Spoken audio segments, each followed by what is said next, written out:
Hey Jenny, how are you? I'm good. Thanks for joining me for this interview today. So Mike is the CEO of a startup called Fluidform 3D. Why don't you tell us what is Fluidform 3D? Sure. So Fluidform is a startup based on technology out of Carnegie Mellon University. We licensed the technology that was developed in my co-founder Adam Feinberg's lab, the Regenerative Biomaterials Lab. And basically, it's a technique called fresh 3D printing, which allows you to 3D print materials that otherwise don't cure rapidly. So think things like collagen and other proteins, as well as other materials outside of the field of tissue engineering.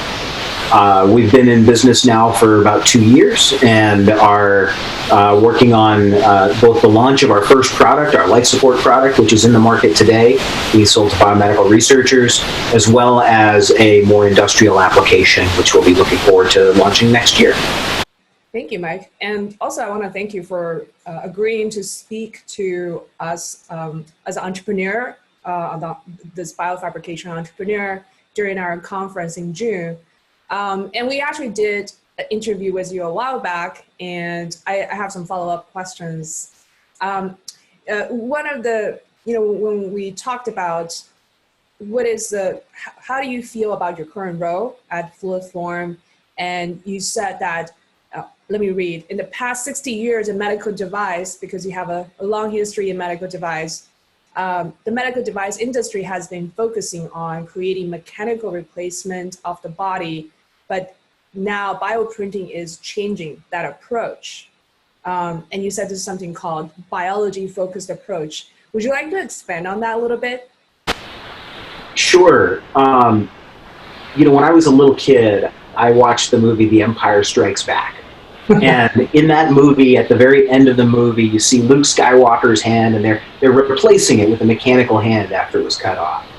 And later in college, when I learned that there were fields of engineering focused on making devices like that, that's what got me hooked on the med device business.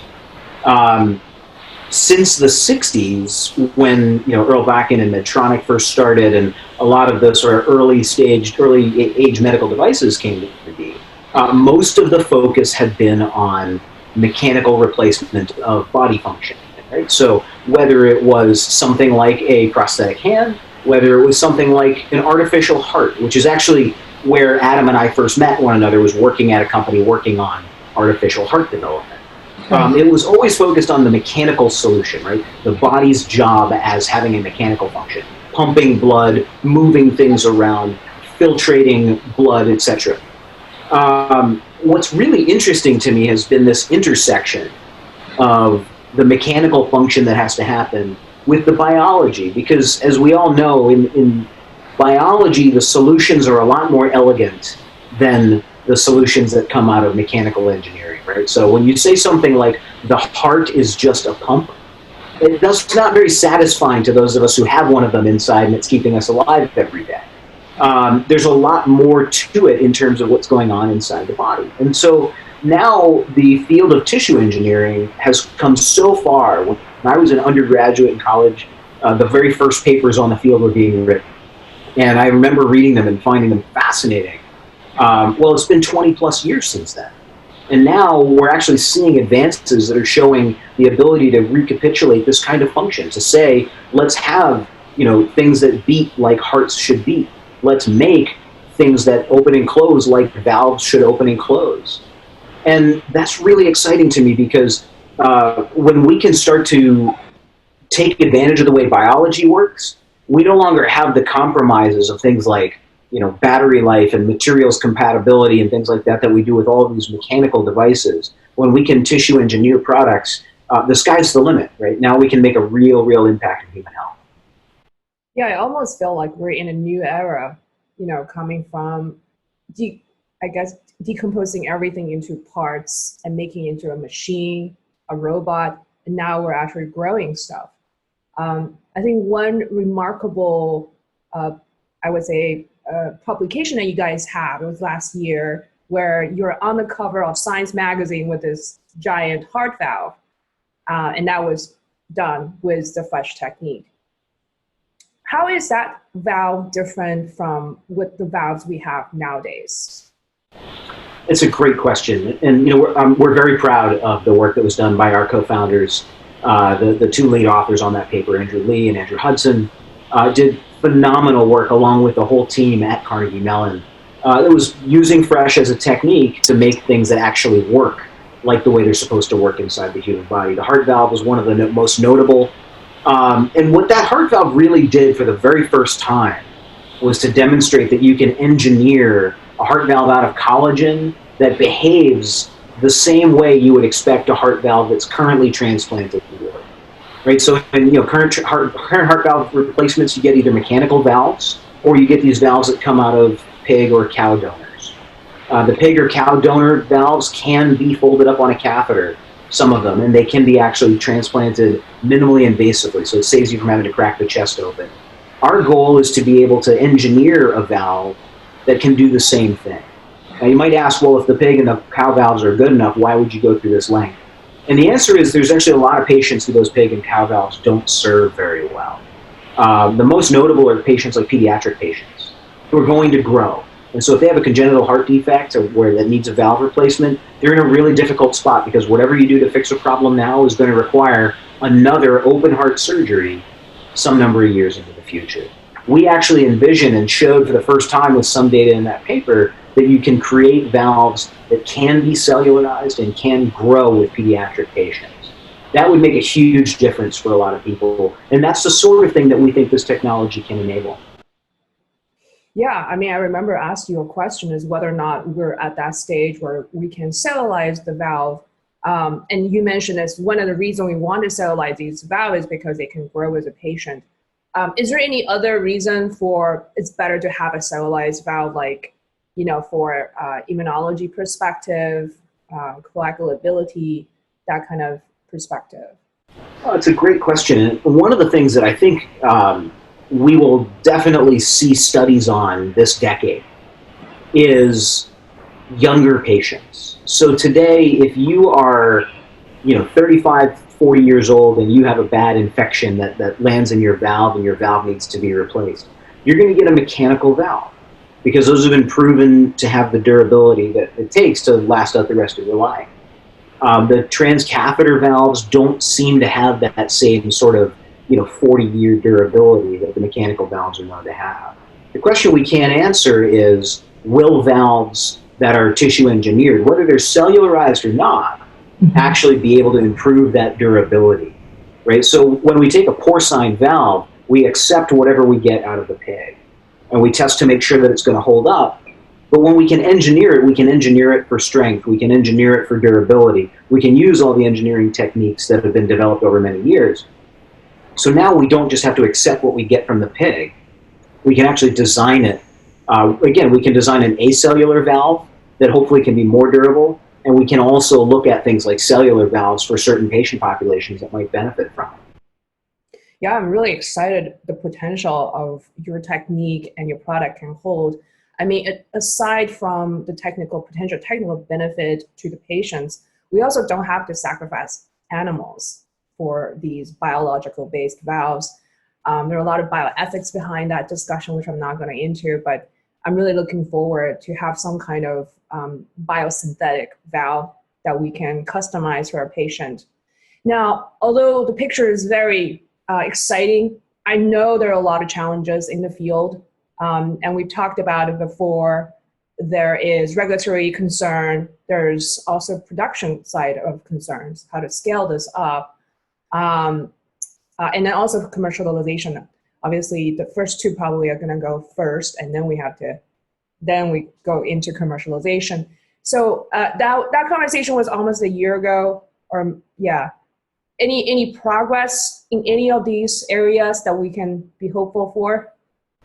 Well, I think there's a lot of progress happening on a number of fronts. You have, some really good signs out of the FDA on the willingness to be working on next generation therapies. And we've seen that both with their work with certain cell and gene therapies, right, for which there was no regulatory framework not that long ago, to having a regulatory framework. And those discussions continue to develop as we start to talk about tissue engineered products. So I'm encouraged by what we see out of the agency, and we continue to work with really smart folks at the Advanced Regenerative Manufacturing Institute and their regulatory expertise, so that it's not any one company trying to solve the problem for themselves, but rather for the industry. When it comes to scale up, we're really excited about some of the things that we've been able to work on that actually give us a lot of hope for being able to take things that work once and then make them work many, many times. And that comes down to some simple things like the mechanical movements and the deposition of 3D printing, all the way out to being able to source and supply raw materials, right? So we're looking at the whole value chain.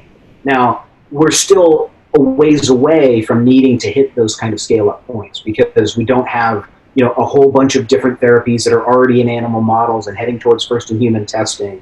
Once that happens in another year or two, I think you'll really start to see the scale-up process take off. But we're really encouraged by what we've seen, and I think that there's a lot of reason to be hopeful right now. And you've been working with some pharmaceutical companies, right, or medical device companies. We've been working with a few different, both pharmaceutical and medical device companies, yes. Are you commercializing any of the technologies that you have right now? We're still in earlier stage work than that. We're still working out a lot on the R&D side. We do believe that there's an opportunity to be moving towards more commercial products, in the next couple of years. But I think it's important to remember that tissue engineering is a field that's been through more than one hype cycle, right? Tissue engineering was on the cover of Time magazine in 1997 as we're all going to have organs soon. And so we like to make sure to take a bit of a deliberate approach and remind ourselves that there's a reason this is hard, right? Biology is hard. The work has to be done by smart people going through smart processes with really good partners. And that's the kind of work that we're doing right now. So we do try to avoid the hype cycle. We try to avoid the hyper enthusiastic, we're all going to have hearts, livers, lungs, and kidneys soon kind of mentality. But I do believe that we're going to see really, really incredible progress over these next few years. Yeah, I remember last time when we were publishing your interview, you requested me to change the title of the blog from Bioprinting a Heart to Bioprinting Heart Components to be more precise on exactly what you guys are doing.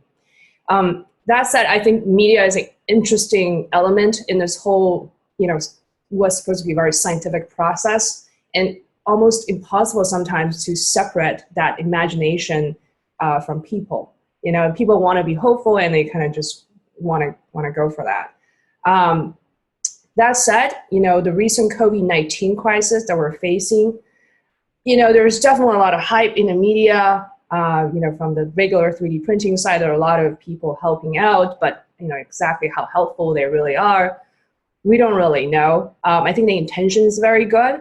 My question is, what are your thoughts on the after coronavirus era? It's going to look like for the R&D funding and for the fundraising process for startup like you guys, because I have to say it's pretty high risk to be in biofabrication and tissue engineering startups because the duration is very long to see any kind of return. Any thoughts about that? Sure.